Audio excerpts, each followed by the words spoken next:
Hello दोस्तों, कैसे आप स्वागत है आपका मेरे यूट्यूब चैनल विशी पाठशाला में। अगर आप भविष्य में आईटीआई इलेक्ट्रीशियन ट्रेड से करना चाहते हैं तो इस वीडियो को ज़रूर देखें।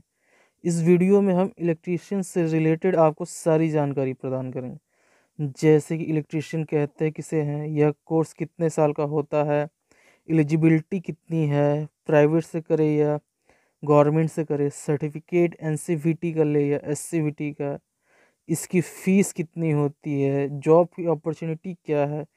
इन सब चीज़ों के बारे में हम आगे चर्चा करेंगे। इलेक्ट्रिशियन को जानने से पहले इलेक्ट्रिसिटी के बारे में जानना ज़रूरी है। इलेक्ट्रिसिटी या विद्युत धारा किसे कहते हैं? अगर सरल भाषा में बात करें तो किसी बंद परिपथ में इलेक्ट्रॉनों के प्रवाह को विद्युत धारा कहते हैं। विद्युत धारा का मात्रक एम्पियर होता है। 1 एम्पियर में 6.25 इंटू 10⁻18 इलेक्ट्रॉन पर सेकेंड होता है। इसका मतलब यह है कि 1 सेकेंड में 6.25 गुणे 10⁻18 इलेक्ट्रॉन प्रवाहित हो जाते हैं।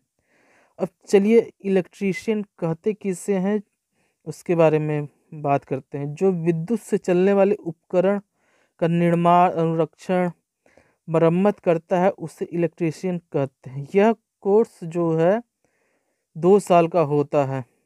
यह 2018 तक सेमेस्टर वाइज होता था, यानी 2 साल में 4 सेमेस्टर होता था, यानी 4 बार पेपर होता था। अब 2 साल में 2 बार ही पेपर होता है, मतलब कि साल में 1 बार पेपर होता है। और इसमें आपको एडमिशन लेने के लिए कम से कम आपको हाई स्कूल पास होना पड़ेगा, तभी आप इसका फॉर्म भर सकते हैं। यदि आप सरकारी में एडमिशन लेना चाहते हैं तो कम से कम आपको हाई स्कूल में 70% मार्क होना ज़रूरी है, नहीं तो आपको सरकारी कॉलेज नहीं मिलता है। क्योंकि इलेक्ट्रीशियन एक ऐसा ट्रेड है जो हर बच्चा इसकी महत्वता को देखकर इसे ही लेना चाहता है। और सरकारी कॉलेज में पहली ही काउंसलिंग में इलेक्ट्रीशियन की सारी सीटें भर जाती हैं। वैसे तो आप प्राइवेट में भी डायरेक्ट एडमिशन ले सकते हैं, किंतु उसमें फ़ीस ज़्यादा लगती है। अगर आप गवर्नमेंट कॉलेज में एडमिशन लेते हैं तो उसकी फ़ीस 2 से 3 हज़ार रुपये होती है, और प्राइवेट में लेते हैं तो 32 से 36 हज़ार रुपये होती है। अगर हो सके तो आप इलेक्ट्रीशियन का सर्टिफिकेट एनसीवीटी से ही लें, क्योंकि एससीवीटी को उतनी वरीयता नहीं दी जाती है। लेकिन हाल ही के दिनों में देखा गया है कि एससीवीटी को भी वरीयता दी जा रही है। देखिए आगे क्या होता है। अब चलिए जॉब अपॉर्चुनिटी की बात करते हैं। इलेक्ट्रीशियन एक ऐसा ट्रेड है जिसका हर सेक्टर में ज़रूरत होता है। गवर्नमेंट हो या प्राइवेट हो, या फिर खुद का स्वरोजगार खोलना चाहते हैं। अगर गवर्नमेंट में देखा जाए तो रेलवे, भेल, इसरो, डीआरडीओ, कितने तरह के पीसीयू में वैकेंसी निकलती रहती है, और उसमें आप कंपटीशन देखकर सरकारी नौकरी पा सकते हैं। यदि सही में बताऊं तो जो अभी गवर्नमेंट जॉब की कंडीशन चल रही है, अगर आपको प्राइवेट जॉब भी मिलती है तो आप कर लीजिए, यदि आपने 2 साल तक सरकारी नौकरी की तैयारी कर चुके हों तो। प्राइवेट जॉब के साथ आप साइड में तैयारी भी करते रहिए।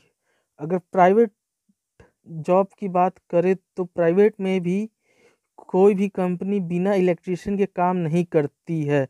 मैं भी नोएडा में मदरसन कंपनी में काम कर चुका हूँ। अभी मैं जियो में काम कर रहा हूँ, और वहाँ का एक्सपीरियंस जो है मेरा बहुत ही अच्छा रहा है।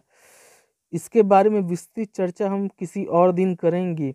अब चलिए देखते हैं, अगर आप स्वरोजगार खोलना चाहते हैं तो उसमें क्या बातें ध्यान देने योग्य है। कि आप चाहें तो खुद का दुकान खोल सकते हैं, या फिर किसी शहर या कस्बे में कॉन्ट्रैक्टर बन सकते हैं, और जो कंपनियां हैं उसे विद्युत का सामान सप्लाई कर सकते हैं। अगर खुद का ही शुरू में आप छोटे स्तर से ही स्टार्ट करिए, फिर आगे चलकर बिजनेस को बड़ा बनाएं। अगर फॉरेन की बात करें तो इसकी भी अपॉर्चुनिटी बहुत ज़्यादा है, क्योंकि गल्फ़ कंट्रीज़ में इलेक्ट्रिशियन की डिमांड बहुत ज़्यादा होती है, क्योंकि वहाँ की जो लेबर होते हैं वे उतना गर्मी में काम करने के लिए सक्षम नहीं होते हैं। तो अधिकतर जो कामगार होते हैं वे इंडिया, बांग्लादेश, पाकिस्तान, अफ़गानिस्तान, इस इत्यादि देशों से ही जाते हैं और वहाँ की गर्मी बर्दाश्त करते हैं या कर सकते हैं। यूरोपीय कंट्री के जो कामगार हैं वहाँ पे टिक नहीं पाते हैं गर्मी की वजह से,